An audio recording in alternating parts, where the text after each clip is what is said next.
Hello friends, good morning. Myself doctor Amit Upadhyay, team CLC Sikar से। कल तक अपन ने क्या पढ़ा?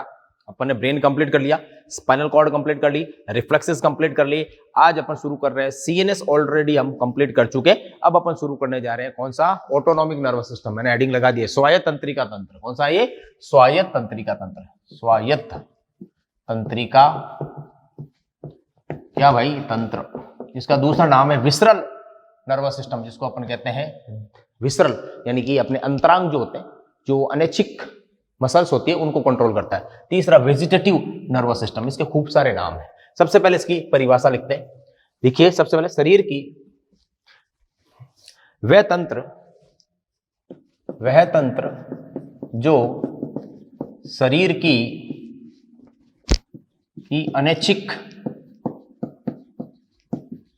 यानी कि इनवॉलंटरी तथा अनकॉन्शियस यानी बेहोश अवस्था में क्रियाओं का नियंत्रण करे, उसे अपन कहते हैं क्या? उसे अपन क्या कहते हैं? बताइए। उसे अपन कहते हैं ऑटोनॉमिक नर्वस सिस्टम। जैसे उदाहरण लें, जैसे पाचन क्रिया, जैसे कर्माकुंचन गतियां जो हमारी आंत्र में होती है, कर्माकुंचन गतियां, जैसे हृदय दर, हार्ट रेट, जैसे श्वसन दर, जो भी हमारे ऐच्छिक नियंत्रण में नहीं होती है, इन सब की बात कर रहा हूं मैं। जैसे ग्रंथियों का स्त्रवण, ये कौन ले लीजिए आप, ग्रंथियों का स्त्रावण, ये सब किसके अंतर्गत आते हैं? अनैच्छिक है, जो अपन कंट्रोल नहीं कर पाते। इनको क्या जाता है? अनैच्छिक क्रियाएं। और अनैच्छिक क्रियाओं का नियंत्रण करने का दायित्व किसके जाता है? ऑटोनॉमिक नर्वस सिस्टम को अपन कहते हैं। क्लियर? अब देखिए, आप सबसे बड़ी बात है ये ऑटोनॉमिक नर्वस सिस्टम, यानी कि अगला पॉइंट है एएनएस हमारे सीएनएस के द्वारा नियंत्रित होता है। ध्यान रखिएगा, सीएनएस के द्वारा नियंत्रित होता है। एएनएस हमेशा किससे कंट्रोल होगा? सीएनएस के द्वारा कंट्रोल होगा। ठीक है, ये देखिए आप फटाफट, और ये कुछ पॉइंट लिखिए, फिर अपन आगे बढ़ते हैं। चलिए, ये आपने लिख लिया होगा। अब अपन आगे बढ़ते हैं। यानी कि अनैच्छिक क्रियाओं पर नियंत्रण होता है ऑटोनॉमिक नर्वस सिस्टम का हमारी चिकनी पेशियों पर। कौन सी पेशियों पर? चिकनी पेशियां और हृदय पेशियां, वो आपके किसके द्वारा नियंत्रित की जाती है? ऑटोनॉमिक नर्वस सिस्टम के द्वारा कंट्रोल की जाती है। कौन कौन सी? चिकनी पेशियां और हृदय पेशियां। मैं आपको बोल रहा हूं, आप लिखते रहना वो चीजें। स्मूथ मसल और कार्डियक मसल्स को रेगुलेट किसके द्वारा किया जाता है? एएनएस। और एएनएस खुद किसके द्वारा रेगुलेट होता है? वो होता है सीएनएस के द्वारा रेगुलेट होता है। करेक्ट। अगली बात, एएनएस की उत्पत्ति कहां से होती है? एएनएस की उत्पत्ति ब्रेन तथा स्पाइनल कॉर्ड दोनों से होती है। ध्यान रखना आप, दोनों से होती है। ब्रेन से भी होती है और स्पाइनल कॉर्ड से भी होती है। क्लियर?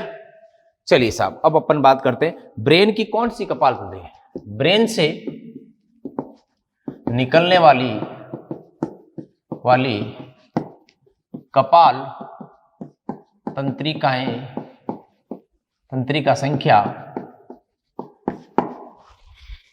कपाल तंत्रिका संख्या 3, 7, 9, 10। कौन सी? 3, रोमन में लिखना है इसको, 3, 7, 9 व 10। इनकी प्रकृति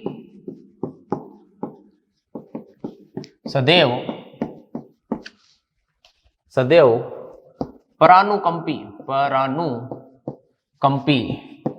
तंत्रिका तंत्र वाली होती है।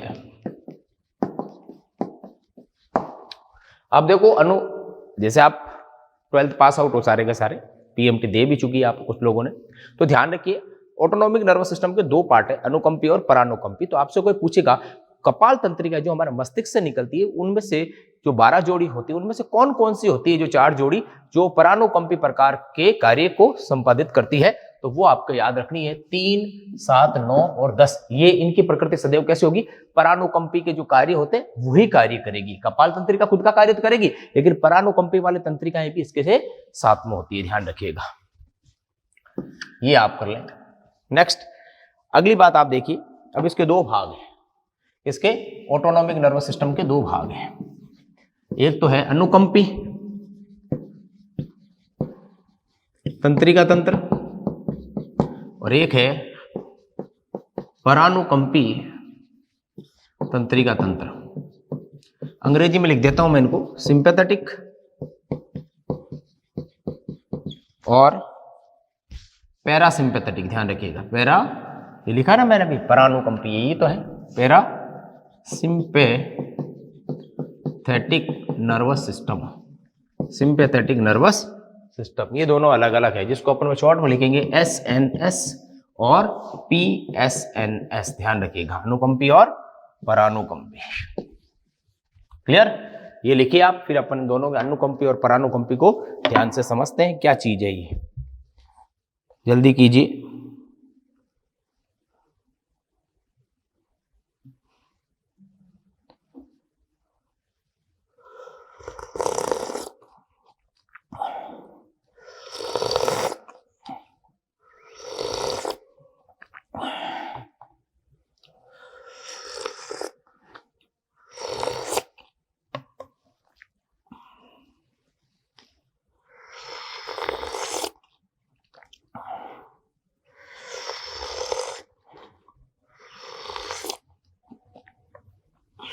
हो गया साहब, चलिए आगे बढ़िए।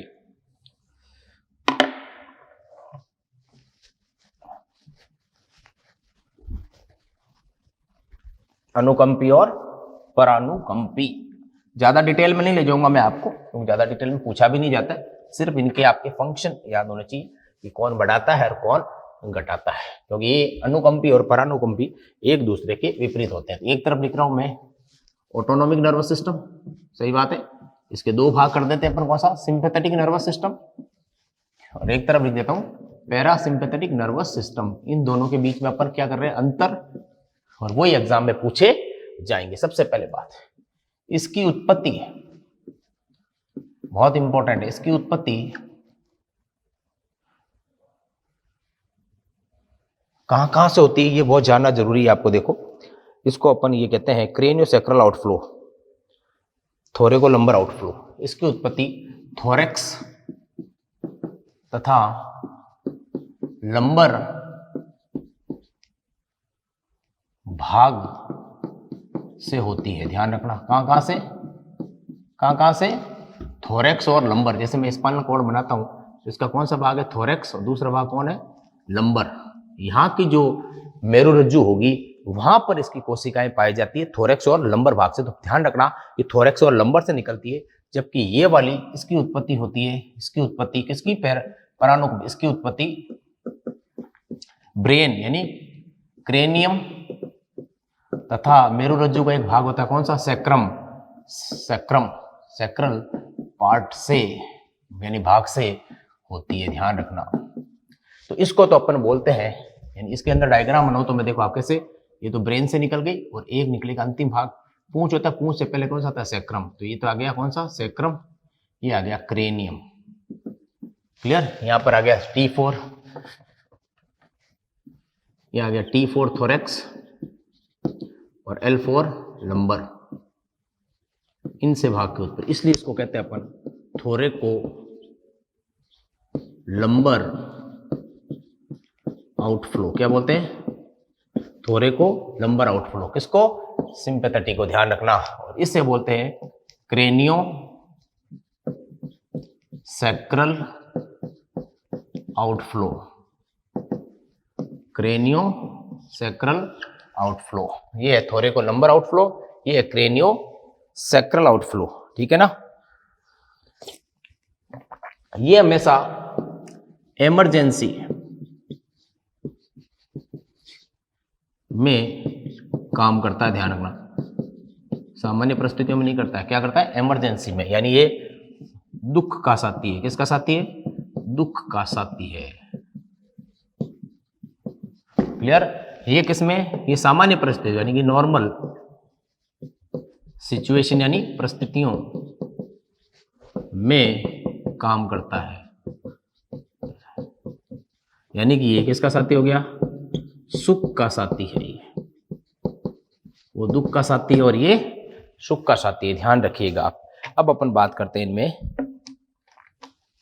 ये हमेशा ये फ्लाइट फाइट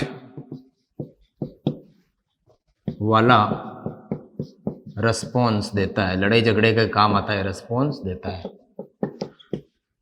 यह है कूल डाउन, कहते हैं ना कूल डाउन बेबी, शांत हो जा, कूल डाउन बेबी वाला रिस्पॉन्स देता है, शांत करता है कुल मिला के स्वभाव को। क्लियर, ये लिखिए, फिर अपन अंदर लिख, और अंतर है, अब अंतर लिखते हैं फटाफट इसके, इसके क्या क्या अंतर है मैं अभी लिख देता हूं आपके, ये लिखिए आप पहले फटाफट।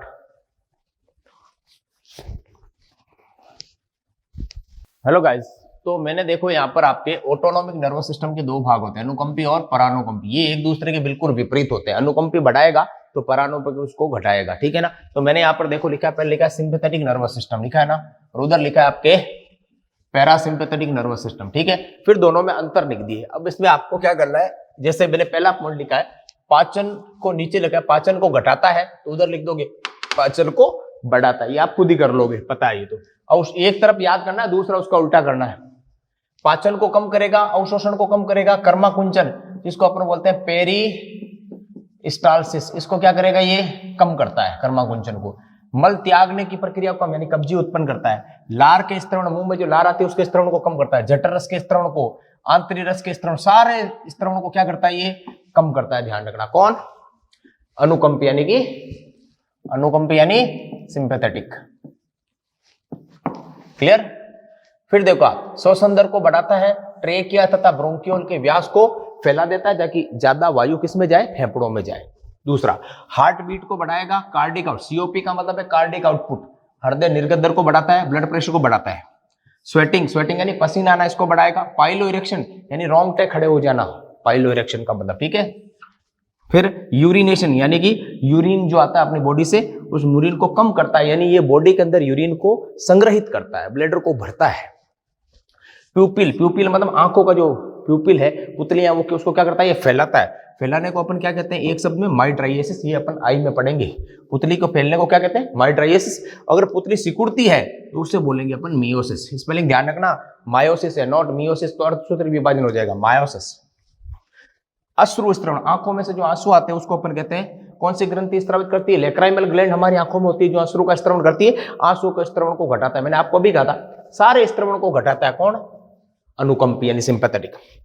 एड्रिनल हार्मोन के स्त्रवण को बढ़ाएगा, क्योंकि ये संकटकालीन परिस्थितियों में काम करता है। वेजाइना में संकुचन को बढ़ाता है, यानी वेजाइना जो योनि होती है उसमें संकुचन को बढ़ाता है। इजाकुलेशन को बढ़ाता है, इजाकुलेशन यानी जब इस मनुष्य अपने स्पर्म बॉडी से बाहर निकालता है, बाहर निकलते हैं, उस प्रोसेस को हेल्प करता है कौन, सिंपैथेटिक, उसे कहते हैं स्खलन या इजाकुलेशन, ठीक है। इसका जस्ट आपको अपोजिट इधर लिखना है, बिल्कुल अपोजिट लिखना है आपको। क्या लिखना है, अपोजिट, अपोजिट लिखो इसका सिरा, इधर भी क्या, अपोजिट, ये लिखो आप फटाफट। ये आपके सिंपैथेटिक और पैरासिम्पैथेटिक। फिर उसके बाद में अपन बात करेंगे परिधीय तंत्रिका तंत्र की, तो फटाफट ये लिखिए आप। फिर अपन बढ़ते हैं परिधीय तंत्रिका तंत्र, यानी कि जिसको अपन कहते हैं peripheral nervous system.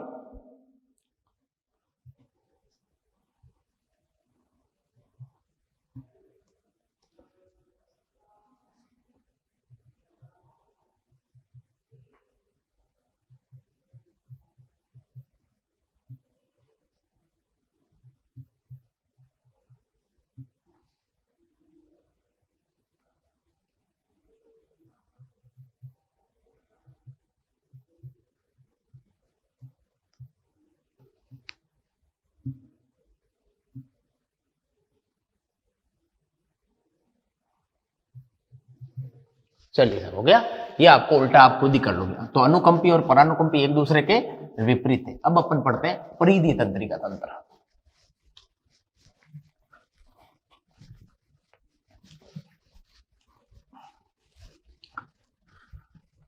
Nervous system पढ़ते हुए अपने आज कितने दिन हो गए हैं?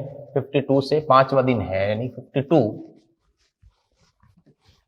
से शुरू किया था अपने। 52, 53, 54, 55, 56, 57, यानी कि अपन कितने दिन हुए पढ़ते हुए? Only 6 days.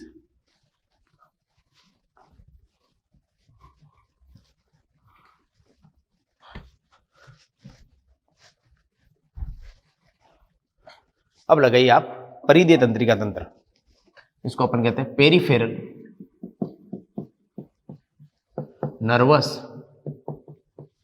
सिस्टम।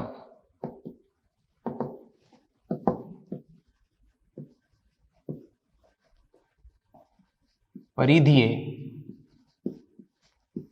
तंत्रिका तंत्र, इसको शॉर्ट में बोलेंगे पीएनएस। ठीक है, अब आप देखिए क्या है ये। ब्रेन तथा स्पाइनल कॉर्ड से आने वाली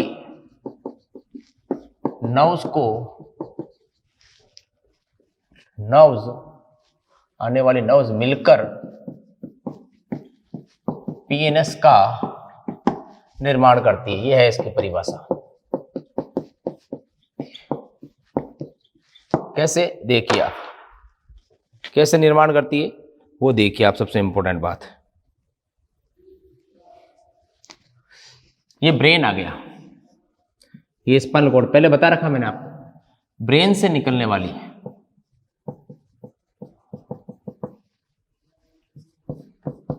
दैट इज स्पाइनल कॉर्ड, मेरुरज्जु। ब्रेन से निकलने वाली कितनी? 12 जोड़ी, 12 इस तरफ है और 12 इस तरफ है। निकलने वाली तंत्रिकाओं को अपन क्या कहते हैं? कपाल तंत्रिकाएं। कपाल तंत्रिकाएं बोले तो क्रेनियल नर्व्स, करेक्ट। ये होती है संख्या में 12 जोड़ी, 12 पेयर्स। और इधर से निकलती है तंत्रिकाएं, जो इधर भी निकलती है, इधर भी निकलती है, इधर भी निकलती है। इनको अपन कहते हैं मेरु तंत्रिकाएं। क्या कहते हैं? मेरु तंत्रिकाएं। बोले तो कौन सी? Spinal nerve. कितनी टोटल होती है? 31 पेयर्स। क्लियर? इनका फॉर्मूला क्या है? ग्रीवा भाग से कितनी निकलेगी? 8 मैंने बताया था आपको। C8, T12, L5, S5, CX1, total कितनी होगी? 31 पेयर्स। ये हो गया मेरु तंत्रिकाओं का सूत्र। कपाल तंत्रिकाएं बात करें, और मेरु तंत्रिकाएं आपको पता है सारी की सारी किस प्रकृति की होती है? मिक्स्ड। मैंने बताया था ये मिक्स्ड यानी कि इसमें संवेदी और प्रेरक दोनों प्रकार के तंतु पाए जाते हैं। लेकिन कपाल तंत्रिकाएं 3 तरह की होती है। पता है आपको कौन कौन सी होती है? वो भी अपन बात करेंगे। तो पता चल गया, कपाल तंत्रिकाएं और मेरु तंत्रिकाओं को मिलाकर जो तंत्र बनता है उसे अपन कहते हैं क्या? बोले साहब, पेरिफेरल नर्वस सिस्टम। क्यों? हमारे बॉडी के पार्ट को यानी पेरीफेरी को ये सप्लाई करती है, इसलिए इसका नाम रखा गया है पेरिफेरल नर्वस सिस्टम। क्लियर? चलिए फटाफट देखिए, फिर अपन आगे की बात करते हैं। ये लिखिए, फिर सबसे पहले पढ़ते हैं कपाल तंत्रिकाएं और उनके नाम। Okay,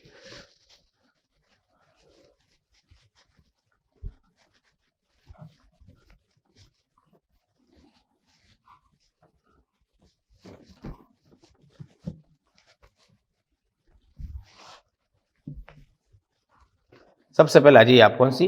cranial. पहले निकालते हैं अपन क्रेनियल नर्व। कितने जोड़ी होती है कपाल तंत्रिकाएं? 12 जोड़ी, 12 पेयर्स। हम मानव की बात कर रहे हैं। क्लियर? 12 पेयर की अगर बात करें तो उसमें देखो 3 प्रकार की होती है। कुछ तंत्रिकाएं संवेदी भी होती है। संवेदी मतलब सूचनाओं को ब्रेन तक लेके आती है। संवेदी कह सकते हो या बोल सकते हो एफरेंट नर्व। जो तंत्रिकाएं क्या करती है? कहां लेकर आती है सूचनाओं को? बॉडी से सूचनाओं को कहां लेकर आती है? बोलो, ब्रेन तक लाने वाली ब्रेन हो चाहे स्पाइनल, इन्हें कहेंगे सेंसरी नर्व। दूसरी होती है कौन सी? Motor nerve. मोटर नर्व या इसको बोल सकते हैं आप मैसेज को ले जाती है वापस कौन सी? Efferent nerve. क्लियर? ये कहां से होती है? ब्रेन से वापस मैसेज कहां ले जाती है? बॉडी को। करेक्ट, सही बात है। और तीसरी होती है मिक्स्ड नर्व, जो बॉडी से ब्रेन को भी लाती है और ब्रेन से वापस बॉडी को भी ले जाती है। इन्हें कहते हैं अपन मिक्स। दोनों प्रकार के, संवेदी, इसमें प्रेरक, इसमें संवेदी और प्रेरक दोनों। कौन कौन सी कपाल तंत्रिका हैं? 12 जोड़ी में से। कपाल तंत्रिका से क्रेनियल नर्व, CN का मतलब क्रेनियल नर्व संख्या 1, 2 और 8, ये पूर्णतया संवेदी होती है। ध्यान रखना, पूर्णतया संवेदी है ये। इनमें किसी प्रकार का कोई मोटर तंतु नहीं होगा। अब आती है बात क्रेनियल नर्व संख्या 3, 4, 6, 11 एंड 12 जो है ना, ये टोटल कितने हो गए? 1 2 3 जोड़े तो अपन कितनी हो जाएगी? 3 पेयर। और ये जोड़ो तो 1 2 3 4 5 पेयर। ये कौन सी होगी आपके? ये मोटर होगी, जिनका केवल फाइबर आने का काम है, जाने का नहीं। ये मिक्स्ड कौन सी रहेगी? पीछे आप देखो क्रेनियल नर्व संख्या कौन कौन सी? 5, 7, 9 और 10। क्लियर? इनमें दोनों ये होगी मिक्स्ड। इसमें क्या है आपके? ये टोटल कितनी है? 4 पेयर। ये लीजिए 4 जोड़ी है। ये लीजिए, तो इसमें अलग अलग ध्यान रखना। इसमें नंबर आपको याद रखने पड़ेंगे, कौन से संवेदी है, कौन से प्रेरक है और कौन सी मिश्रित प्रकार की। ठीक है, ये लिखिए। फिर अपन क्रेनियल नर्व्स के नाम लिखते हैं 12 के 12 पूरे। ठीक है, लिखिए फटाफटी।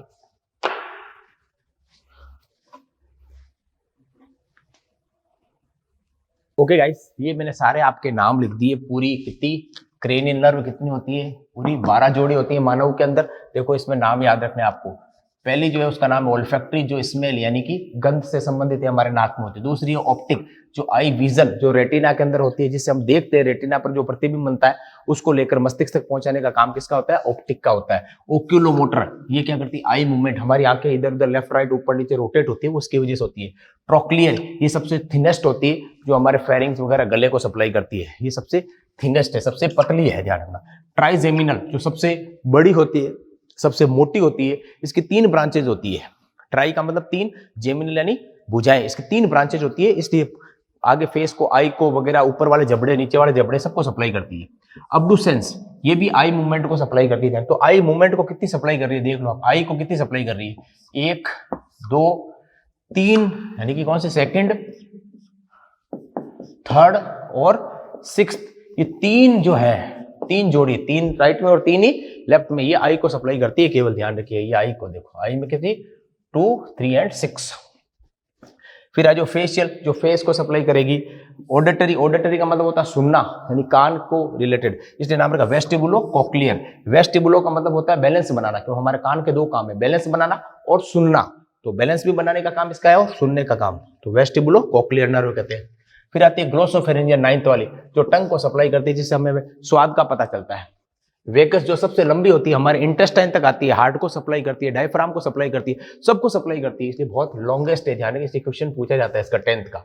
11th वाले स्पाइनल एसेसरी है, ये जस्ट सिंपल है, कोई ज्यादा इसका रोल नहीं है। और लास्ट है हाइपोग्लोसल, जो हमारी जीभ को, हमारे गले को सप्लाई करती है। ये आगे आपके टंग लिखा है मैंने, आगे देखो, जीभ को सप्लाई करती है। ये सारी की सारी आपके कौन सी है? Cranial nerves. इनके नाम लिखिए और इनके फंक्शन आपको पता होने चाहिए। लेकिन ये ध्यान रखिए, आई को कौन सी सप्लाई करती है? 2nd, 3rd और 6th, 3 सप्लाई करती है एक साथ, 3 जोड़ी। लिखिए फटाफट। फिर अपन बात करते हैं स्पाइनल नर्व्स की।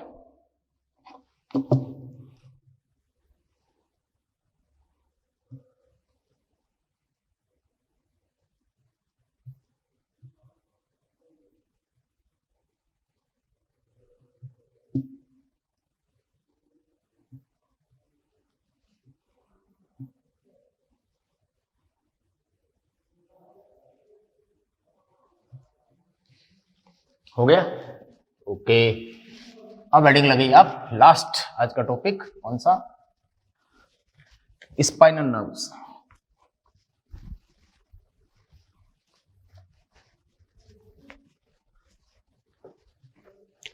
स्पाइनल नर्व्स कहां से निकल जाती है? स्पाइनल कॉर्ड से। कितनी होती है? 31 जोड़ी। और सभी कैसी होती है? सभी मिक्स्ड होती है, ध्यान रखिएगा। क्योंकि क्रेनियल तो क्या थी? सेंसरी भी थी, मोटर भी थी, अपने मिक्स भी थी। इसमें सारी मिक्स्ड है, सभी मिक्स्ड नर्व है। यानी इसमें संवेदी और प्रेरक दोनों प्रकार के तंतु पाए जाते हैं। क्लियर। ग्रीवा यानी सर्वाइकल से कितनी आती है, सर्वाइकल नर्व्स कितनी होती है, वो होती है आपके 8 जोड़ी, 8 पेयर। थोरेसिक वो होती है 12 जोड़ी। लंबर वो होती है आपके 8 पेयर। सॉरी गलत लिख दिया, देखो दिमाग थक गया मेरा भी पढ़ाते पढ़ाते। और फिर आती है सैक्रल, कितनी 5 पेयर। फिर आती है पूंछ वाली जिसको अपन कहते हैं कॉक्सिस नर्व, वो होती है 1 पेयर। टोटल जोड़ लो कितनी होगी 31 पेयर नर्व। 31 right way, 31। ठीक है साहब, ये आपकी हो गई। इसका फॉर्मूला क्या बन गया, C8 T12 L5 S5 CX1 is equal to 31 pair. Okay guys, ये आपके forebrain, midbrain, hindbrain, spinal cord, reflexes, PNS और ANS दोनों कंप्लीट हो जाते हैं। क्लियर। कल जब हम मिलेंगे तो अपन शुरू करेंगे सबसे पहले क्या, आपके ईयर, और फिर पढ़ेंगे आई। ओके, तो thank you, take care of yourself, bye bye.